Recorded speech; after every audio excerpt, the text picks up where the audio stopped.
विजय नामक एक व्यक्ति के वर्षों पुराने 3 दोस्त थे। उनमें से सबसे गहरे दोस्त से उसकी मुलाकात रोज हो जाती थी, दूसरे से हफ्ते 2 हफ्ते में मिल लेता था, और तीसरे से तो मिले हुए उसे महीनों बीत जाते थे। एक बार विजय एक मुकदमे में उलझ गया। अदालत से उसके नाम समन भी जारी हो गया। पेशी वाले दिन वह अदालत जाने से पहले अपने जिगरी दोस्त को साथ ले जाने के लिए उसके पास पहुंचा।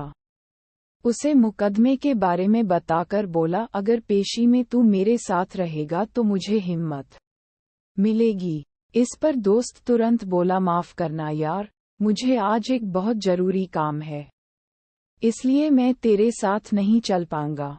वैसे तू घबरा मत, मैं दुआ करूंगा कि फैसला तेरे ही पक्ष में हो। उसके जवाब से विजय को धक्का पहुंचा। वह हैरान था कि जिस दोस्त को उसने सबसे ज्यादा चाहा, वह जरूरत के समय किसी और काम को ज्यादा महत्व दे रहा है। वह अपना सा मुंह लेकर वहां से चल दिया। तभी उसे सामने से अपना दूसरा दोस्त आता हुआ दिखाई दिया। उसकी जान में जान आई।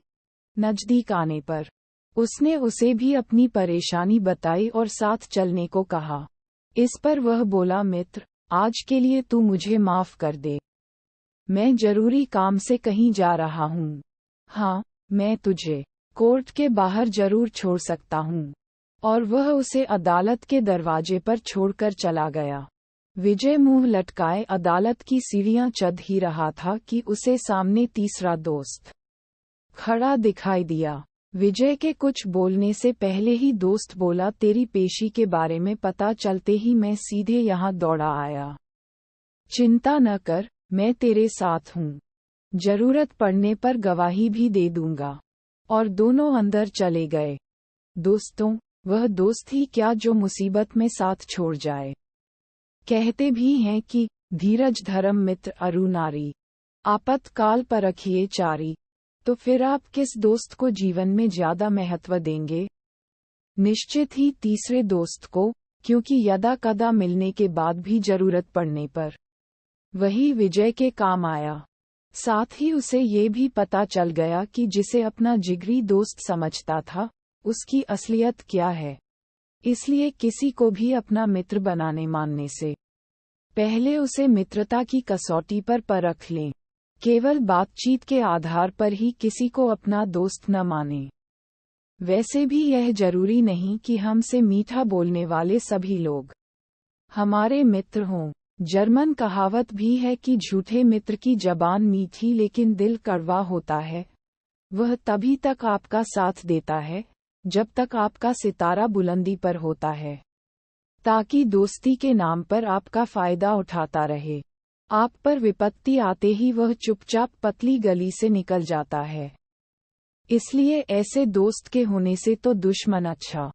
कम से कम आपको उसके बारे में पता तो होता है और आप उससे सतर्क रहते हैं। नकली दोस्त आपके दिल को धक्का ही पहुंचाता है, आपको तकलीफ ही देता है। दूसरी ओर, आज की कहानी के तीनों दोस्तों के भी कुछ राज हैं। उनमें से पहला दोस्त था विजय द्वारा कमाई गई धन दौलत, दूसरा था उसके मित्र परिजन और तीसरा था उसके कर्म, उसके सद्गुण। और जिस अदालत में हाजिर होने का उसे फरमान मिला था, वह थी धर्मराज की अदालत, जहां एक दिन हम सभी को जाना होता है। विजय ने जीवन भर धन दौलत को सबसे ज्यादा चाहा। जब उसे काम पड़ा तो सबसे पहले वही उससे दूर हुई। उसके बाद उसने अपने मित्र परिजनों को महत्व दिया। वे भी उसे अदालत के दरवाजे तक यानी शमशान घाट पर छोड़कर लौट आए और अपने अपने कामों में लग गए। तीसरा दोस्त यानी उसके कर्म, सद्गुण उसके साथ गए और उन्होंने धर्मराज के सामने विजय के पक्ष में गवाही भी दी।